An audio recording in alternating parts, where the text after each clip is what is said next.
Good morning. Thank you for being here. I'm privileged to stand alongside some of the most passionate and effective leaders in behavioral health care, as well as members of the Rhode Island federal delegation to discuss a critical issue: the proposed Medicaid cuts and the devastating impact they would have on behavioral health care services here at Butler and across our state.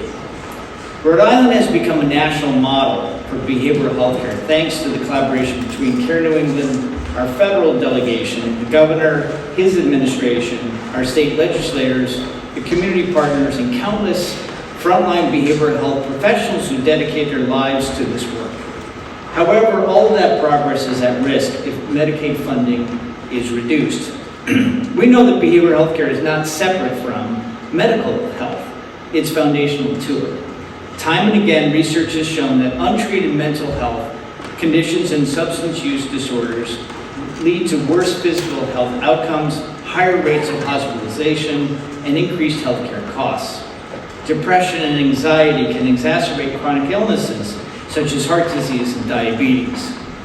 Patients with untreated behavioral health conditions are far more likely to cycle in and out of our emergency rooms. Substance use disorders, if left unaddressed, contribute to worsening of nearly every major public health crisis we face today.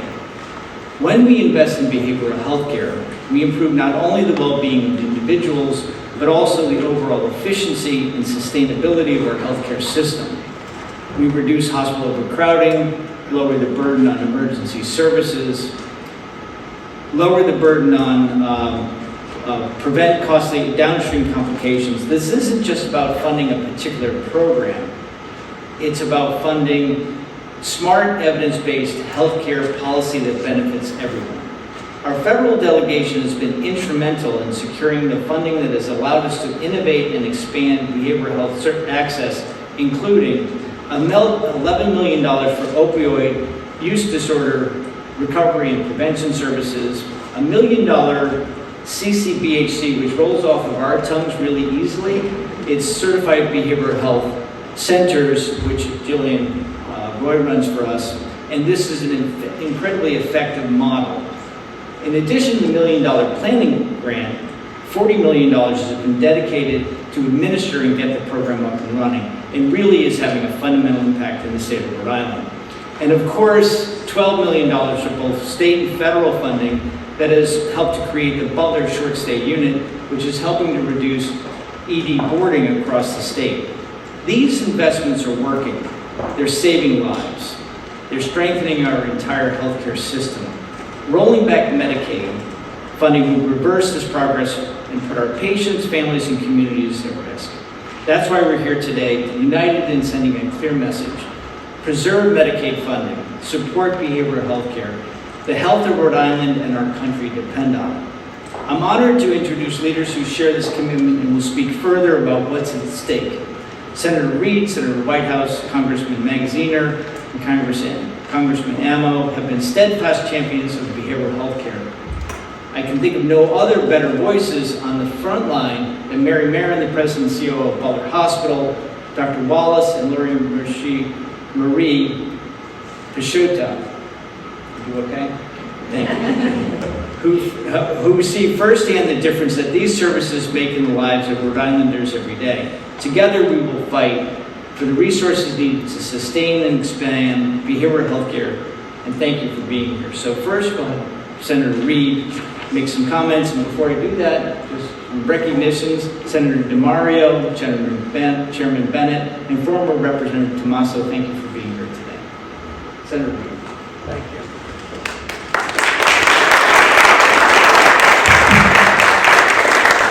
Well, thank you very much, Doctor, for your kind introduction, but more importantly, for your outstanding leadership. We really appreciate it here. I'm delighted to be joined by my colleagues in government, particularly my colleagues in the delegation, Senator Whitehouse, Congressman Magaziner, Congressman Ammo. They play critical roles in all of these issues, and they do it with incredible dedication and incredible skill, and I thank them for that. Let me also salute the other speakers that are here today, Mary Marin, thank you, Mary, Dr. Paul Wallace, and Lori Maria Pisciuta. Donald Trump, Doge, or Dodge, or there are even worse pronunciations, and congressional Republicans are about to take a chainsaw to Medicaid and other programs to pay for a $4.6 trillion in tax cuts for the wealthiest Americans. This is a very simple trade-off. They want $4.6 trillion to give essentially to the wealthiest Americans, and they want to pay for it by taking away food from children, health care from children, health care for mothers-to-be. It's the most obscene thing I've heard in a long time. Medicare is on a chopping block for $880 billion in costs. And if you do think that's not going to affect anything or someone close to you, then think again. Because so much of our healthcare system is dependent upon Medicaid. More than 300,000 Rhode Islanders get healthcare coverage under Medicaid.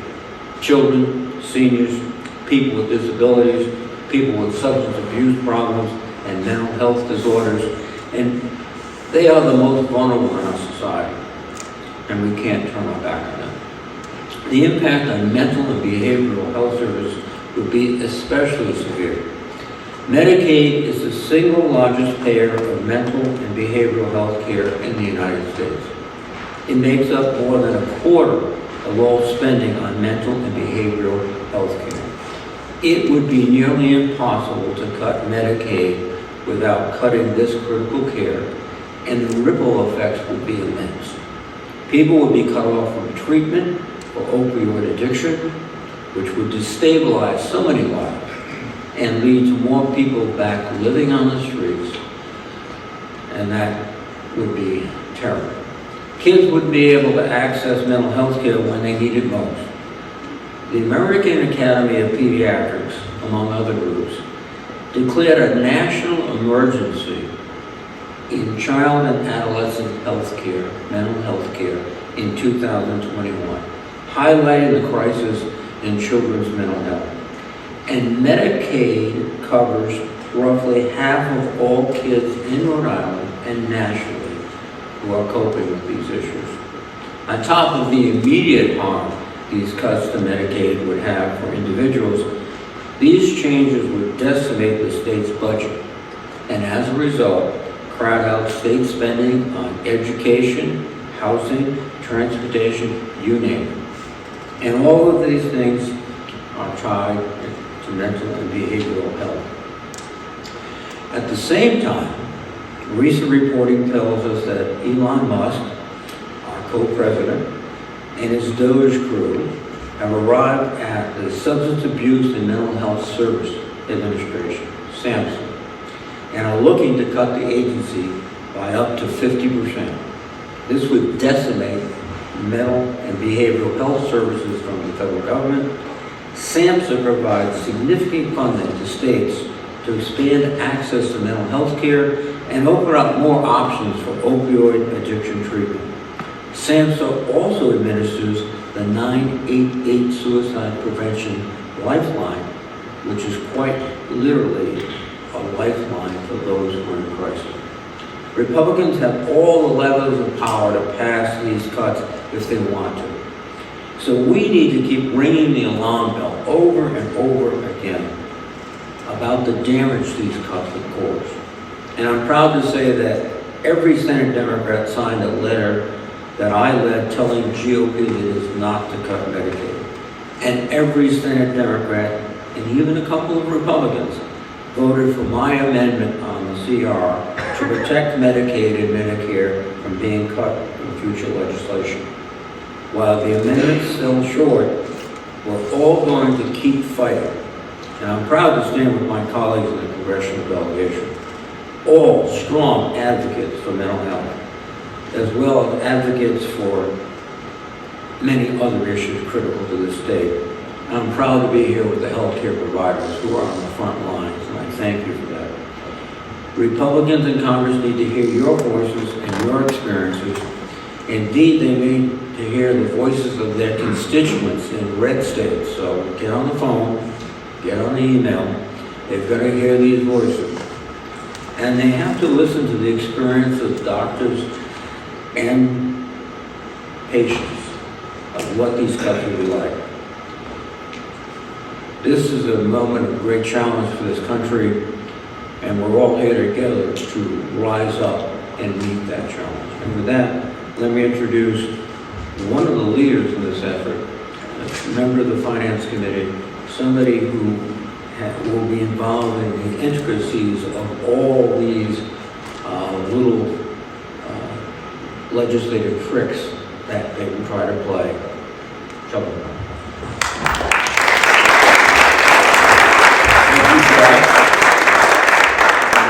Thank you, Mike and Mary, for hosting us. It's great to be here with our leaders from Congress, Seth Magaziner and Gabe, and also Representative Dave Bennett, who has been a nurse here for many years and knows his way in and out, and Senator Alana DeMario, who is a mental health counselor and knows her way around this. So it's terrific to have this representation from the State House as well. Thank you for being here. And Lynn Blaze from UNAP, thank you so much for being here. So the story of mental health improvement has actually been a pretty good one in Rhode Island for quite a while. I go back to when the drug courts first stood up, and then veterans courts, which brought VA resources to patients in that category. And then we went on to the Department of Corrections programming that so dramatically reduced overdose deaths among the reentry population. And then I worked long and hard to finally get the CARA law passed, which then brought a bunch of funding in behind it. We've seen across the state police departments redo the way they do business to put peer recovery counselors and mental health counselors, social worker supports into their ordinary business. And then perhaps best of all came the CCBHCs, which are just standing up right now. God bless all of you who are helping to make that happen. But in what had been a daily life of heroics and triage and scrambling and trying to pull things together patient by patient, the CCBHCs create the real promise of having everyday heroics turn into everyday efficiency and effectiveness, and a system that helps produce better outcomes, fewer emergency room stays, and ultimately lower costs. So it was all looking so good. And then came the election, and then came the desire of our Republican colleagues to send trillions of dollars to the very big corporations and the very rich mega millionaires and billionaires who essentially bought them the election. It became payback time. But there's a big crowd of them that is very concerned about the deficit, or at least very concerned about the deficit when Democrats are president. But to deal with them, they've had to try to figure out what cuts will offset the trillions in tax benefits for big companies and very rich people who already pay preposterously low tax rates. There isn't a person in this room who wouldn't trade for what they're offered, what they have to pay if you were given that choice. So that's why we are where we are, and their big target is Medicaid. Gabe and I sit on our respective budget committees, so we've actually watched the numbers come through the reconciliation process. The reconciliation process has two phases to it. The first phase is that the budget committee tells the different authorizing committees what they can do, what they must do, but it's just a dollar number. Now we know they're coming after Medicaid because in that account there's no way to get anything like the cuts that they're demanding without attacking Medicaid. And I mean like big time, cutting it in a third, cutting it in half.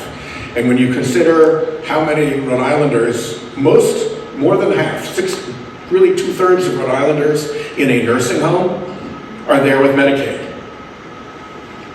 45% of the births of women and infants are Medicaid. And as you know, many of the people who are out there getting peer recovery support, medication-assisted treatment, working their way through what I call the hard but noble path of recovery, are supported by Medicaid. And we would cut the legs out from under them if we let this happen. So we're going to fight very hard to do this. Phase 2 is where the rubber's really going to hit the road, and that is when the authorizing committees have to take these general numbers and write them into, as Dave and Alana would know, legislative language that actually says, here's how we're coming after Medicaid. Here's what we're going to do to Social Security. Here's what we're going to do here. Here's what we're going to do there. That is a rubber hits the road moment. We all need to be watching for it very carefully, because that's where it's going to, the Republicans are going to really start to flinch. It's one thing to vote for a number. It's nothing to go home to your rural hospital and say, by the way, those 40% of your patients, 60% of your patients, in some cases 80% of your patients on Medicaid, we're cutting them loose. Good luck making your budget. So there's a big, big moment ahead of us, and I just want you all to know that we as a delegation are completely committed to getting back on that good road that we had been on of more and better mental health care for Rhode Islanders, and to fight our way through what I hope is an anomaly, and give you all the resources that you're entitled to. It really, I mean, you're doing God's work, and we're really grateful to you, all of us. And with that, we turn it over to Seth.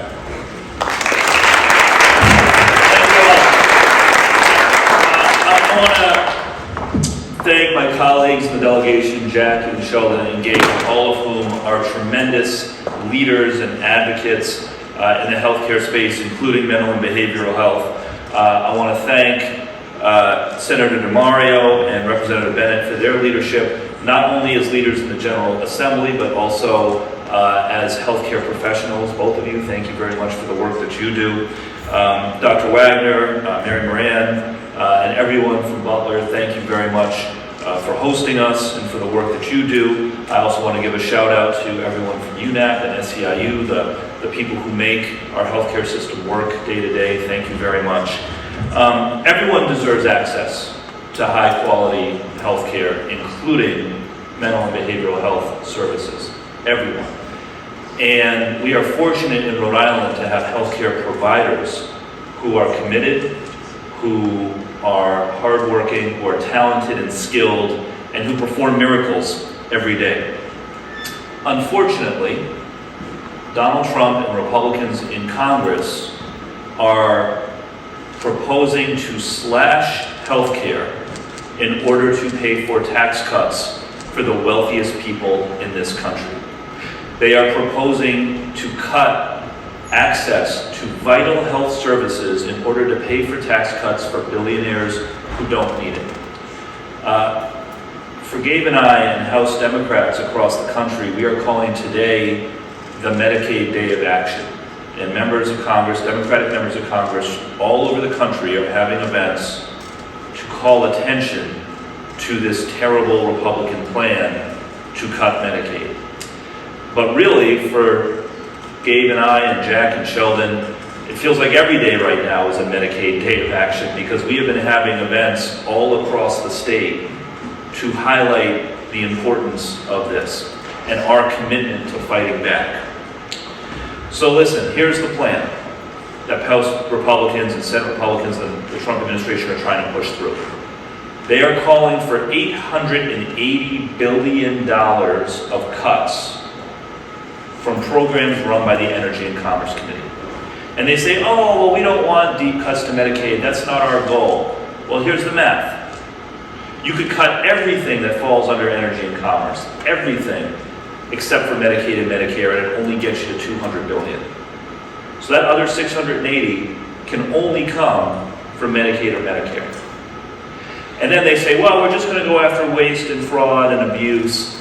But even under the most optimistic assumptions for how much money they can cut just by going after quote-unquote waste and fraud, gets you maybe 50 or 100 billion at most.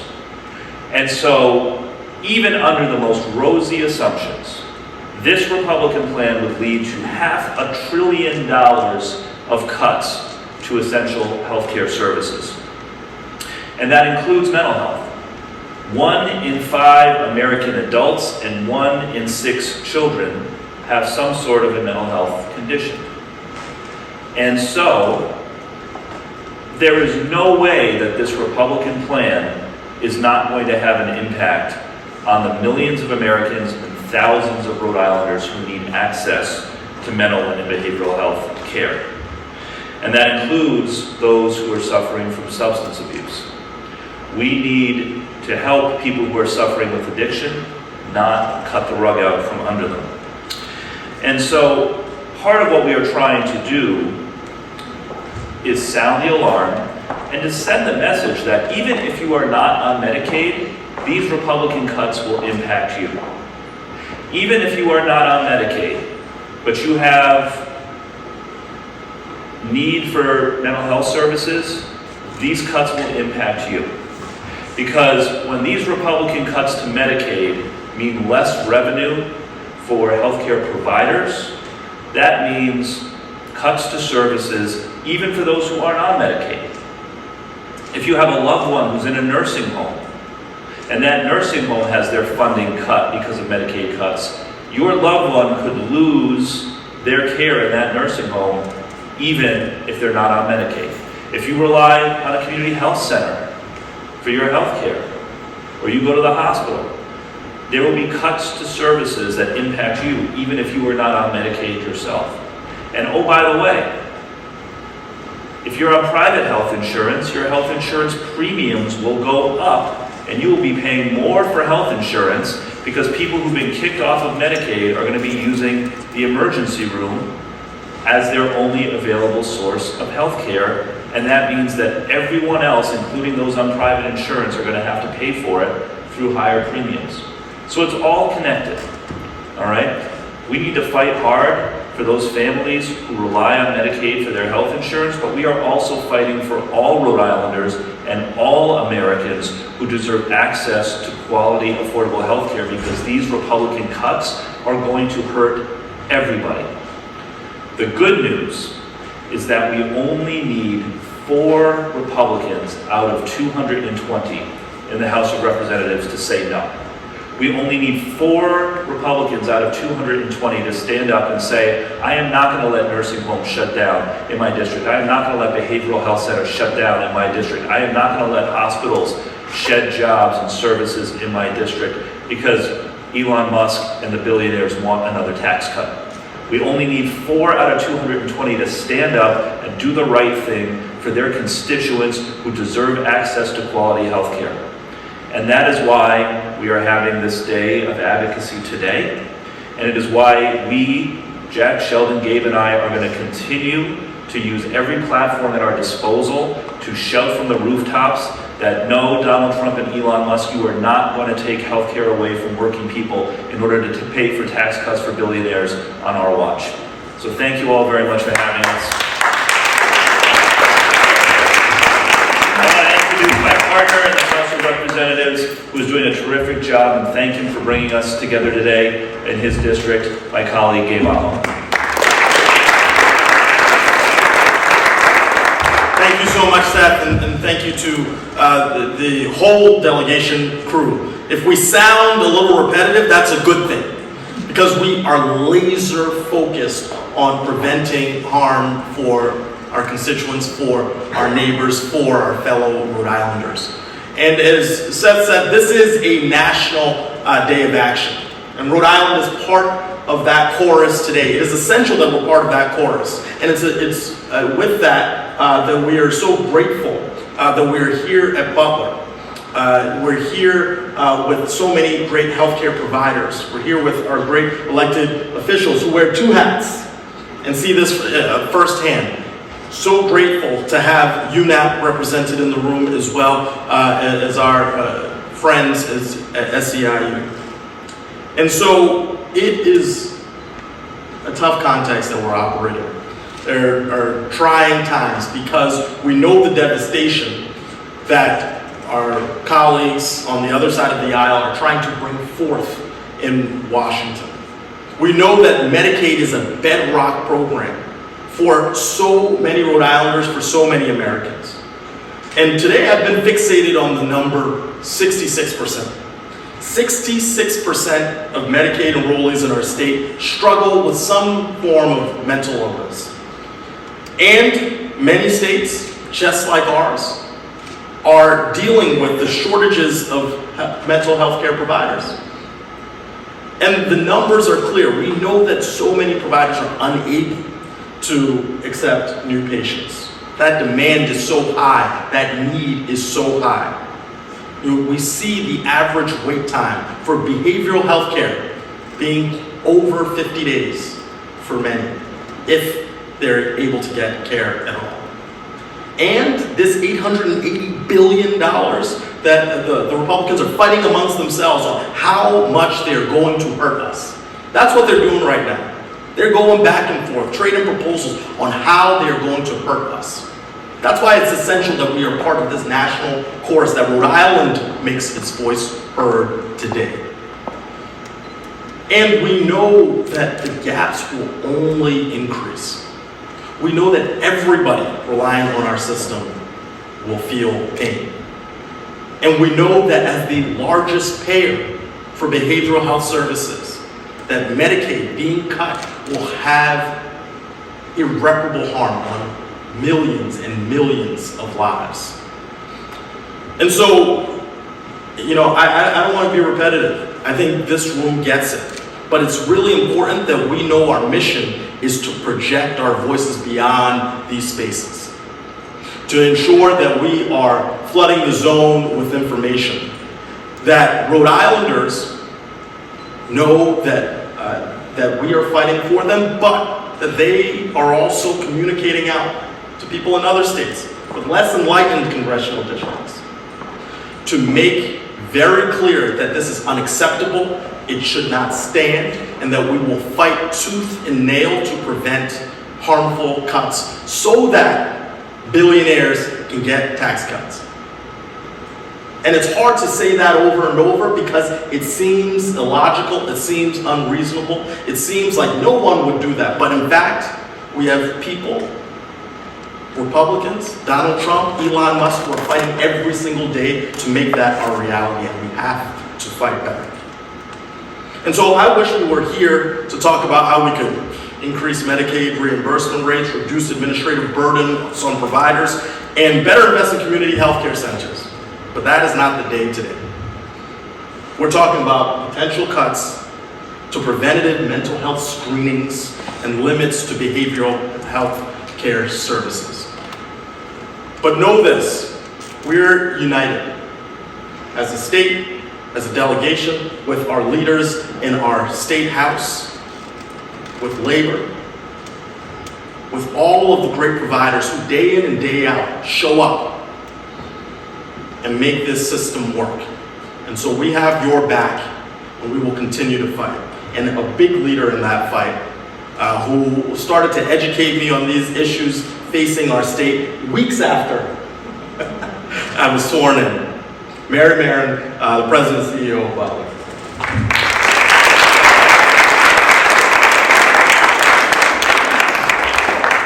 Good morning.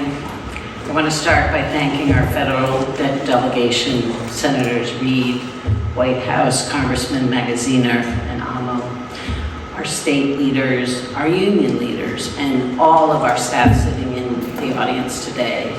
We have a lot to be proud of here in Rhode Island. And I would like to argue that we are in a position to lose so much because of the great support we have received from our delegation, our state leaders. We have CCBHC clinics across the state. Our delegation hit home public funding for a unit here that has impacted and reduced wait times and boarding in our EDs across the state.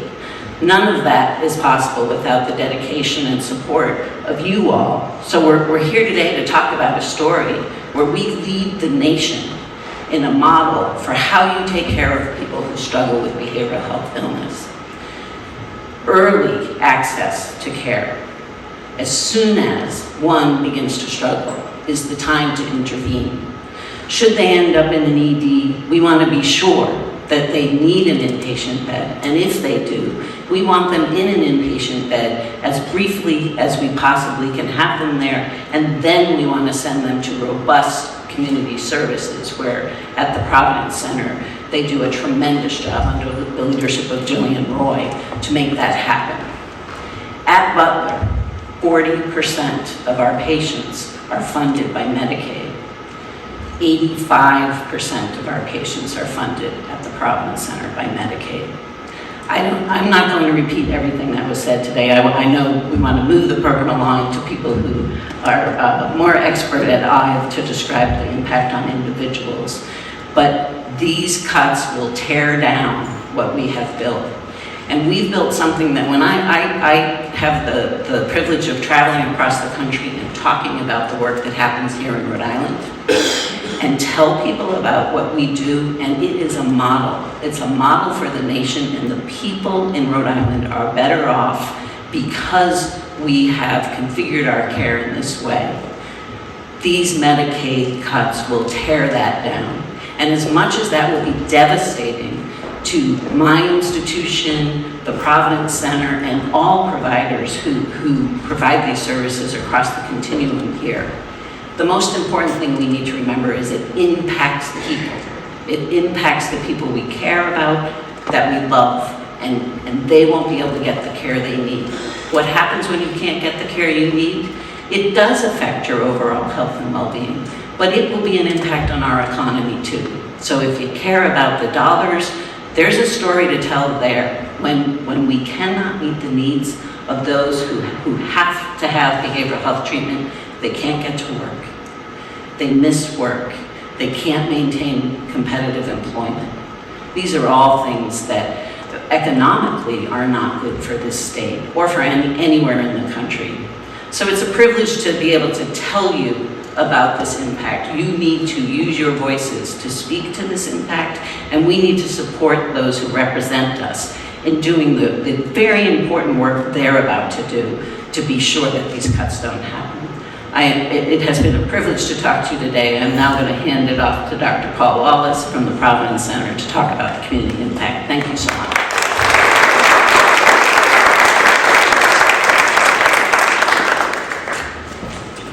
Thank you for the invitation to speak today.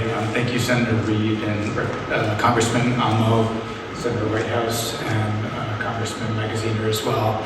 All of you in the audience, and thank you for the media for covering this important event as well. My name is Paul Wallace. I'm the medical director at the Providence Center. The Providence Center is a CCBHC, which you've heard a bit about. It's a certified community behavioral health clinic, which means we offer mental health and substance use services to any Rhode Islander who walks through our doors. We essentially act as the safety net in Providence in terms of mental health services, and we're the largest clinic of our kind in the state. We serve nearly 9,000 patients annually, and like Mary said, approximately 85% of those are on Medicaid. We offer a long list of services, including therapy, case management, psychiatric prescribing, crisis response, substance use treatment, and supportive housing. I could go on, but I'll for the sake of time. We collaborate with many local partners, including Providence Fire and Police, the Department of Corrections, Providence Public Schools, community health organizations like PCHC and Open Door Health, and every hospital in the state. It's our mission to serve the community in Rhode Island, and especially in Providence, and we're proud to be a cornerstone for mental health care in the state. I'm proud to serve as the medical director at the Providence Center, but it's an even greater honor for me to be entrusted by my patients as a psychiatrist. My patients trust me to listen to their stories and help them live better lives, and they're why I'm here today speaking to you. The life-changing mental health services we offer to thousands of Rhode Islanders simply would not be possible without Medicaid, Medicare, and federal grants we receive from organizations like SAMHSA, which was also referenced earlier today, and is under threat as well. What better use of our tax dollars is there than enhancing the health and well-being of our communities? Not only does defunding Medicaid mean defunding the Providence Center and every community clinic like it, but it means stripping poor, working class, and middle class Rhode Islanders of their health insurance and other sources of support that allow them to maintain a decent standard of living. Let me tell you, as someone with a front row seat into my patients' lives, that they are incredibly precarious already, and my patients cannot afford to lose what little they have. Most barely can afford their rent, utilities, and grocery bills, and they all feel as though they're this close to it all coming tumbling down. All of this fear and stress have been taking a devastating toll on their mental health, In our current climate, mental health workers and all healthcare workers are facing an uphill battle. We are devoted to our work, but we are begging for your support. It's unbearable to watch our patients' lives spiral due to factors outside of their control and ours, and so we turn to advocacy on their behalf. I know what I've said already should be enough to convince any decent Rhode Islander of Medicaid's worth, that it's worth funding the program that provides access to mental health and medical services to a third of Rhode Island's population and allows community behavioral health clinics like the Providence Center to exist.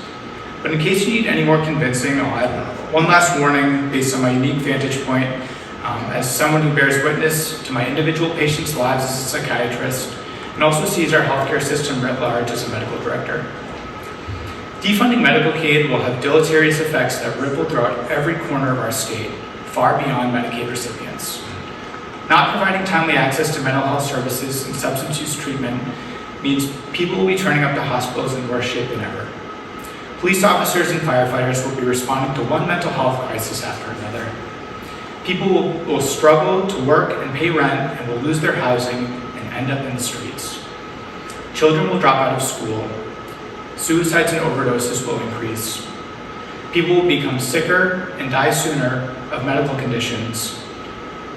So even if you yourself do not receive Medicaid, you will see the effects of Medicaid cuts in your community, and it will affect your life and break your heart.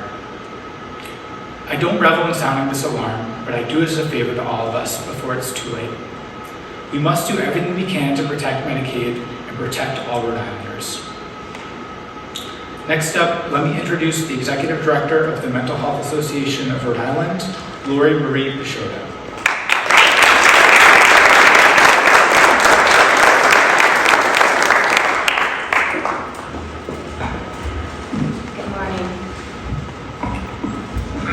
Good morning, everyone.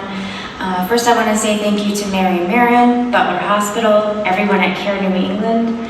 You all change lives and you save lives. I also want to thank Senator Reed, Senator Whitehouse, Congressman Magaziner, Congressman Amo. Rhode Islanders appreciate all that you're doing for us, and we do not take you for granted. I'm Lori Marie Peixoto. I'm the Executive Director of the Mental Health Association of Rhode Island. We are a small consumer advocacy organization, and our advocacy improves Rhode Islanders' access to behavioral health services. I've lived with mental illness for much of my adult life, so I'm speaking from personal experience today. I am here today to make a heartfelt plea to our leaders to preserve Medicaid funding for Rhode Island's behavioral health care community. When our leaders consider funding cuts, they're making tough decisions. I assume that they are examining their priorities and perhaps weighing the cost and benefits of each line item in their budget. But I hope and I believe that wise leaders also examine the long-term consequences of their decisions and the human toll that it would have. Today we stand at a critical juncture. To save money, do we turn our backs on our most vulnerable Rhode Islanders, those of low economic means, those who are struggling with mental health and substance use disorders, those who are finally getting on their feet again? Do we let them fend for themselves at all costs? I say no. I say we must show up for those Rhode Islanders. It is our moral responsibility to take care of one another, especially the most vulnerable among us. That's why it's critically important to protect Medicaid funding. In Rhode Island, Medicaid is the single largest payer of behavioral health care services, covering about a third of our population. It is the lifeline that sustains many Rhode Islanders. For many, it's the only access to behavioral health care services they have. Cutting Medicaid would be devastating to thousands of Rhode Islanders who are living with substance use disorders and mental health conditions. Imagine someone who's living with depression or bipolar condition or an eating disorder or an addiction. And imagine having your therapist pulled away from you, or no longer having access to the medications that make you feel well and happy and safe. Imagine losing the peer support that you've come to rely on so much in your healing and your recovery. Just imagine what it would feel like to have the rug pulled out from you as you're doing so well. Over 300,000 Rhode Islanders rely on Medicaid for their behavioral health care. About 1 in 5 adults at some point in their lifespan will experience a mental illness. These are big numbers, but we can't forget the faces behind these numbers. These individuals are our mothers and our fathers, our children, our friends and neighbors. And their mental and emotional well-being are relying on these services and medications. The human cost of these cuts would be absolutely immeasurable. It's hard to describe as someone who lives with a mental illness what I would feel like if my therapist were suddenly taken away from me. It's so hard to start over with a new mental health professional, if you can find one. You might have to go on a wait list for weeks or months at a time, especially if you're a young person. Without access to treatment, people like me, thousands of Rhode Islanders' conditions could worsen to the point of job loss, family challenges, homelessness, and even suicide. And let's not forget the ripple effect. Untreated mental illness and substance use disorders affects every aspect of our lives, every aspect of our community, and that includes the workplace and society as a whole. Investing in mental health care is an investment in our collective future. Beyond the human toll, cutting Medicaid would also be fiscally irresponsible.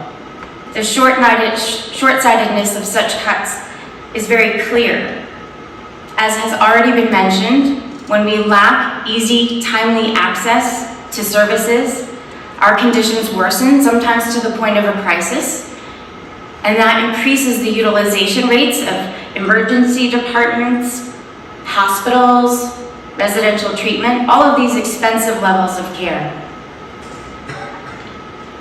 The costs associated with these crises far outweigh the cost of providing preventative and ongoing care upfront. We must make a choice: short-term budget savings at the expense of human suffering, or long-term investment in a healthier, happier, more productive Rhode Island. The choice is clear. Invest in policies that support access to life-saving behavioral health care services. Invest in Medicaid. Medicaid is not merely a government program. For many, it's a beacon of hope. And diminishing Medicaid diminishes hope. Thank you.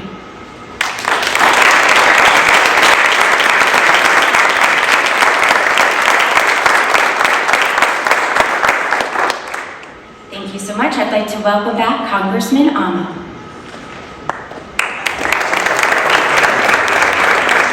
Well, I think Lori said everything that we need to hear, so I just wanted to, on behalf of the delegation, thank everybody for being here. We remain committed to working as hard as possible to avert this crisis that's on the horizon, this one that's driven by a desire to enrich billionaires and hurt Americans, hurt Rhode Islanders. So thank you everybody for being here. Stay in close touch with us and we'll continue to work together.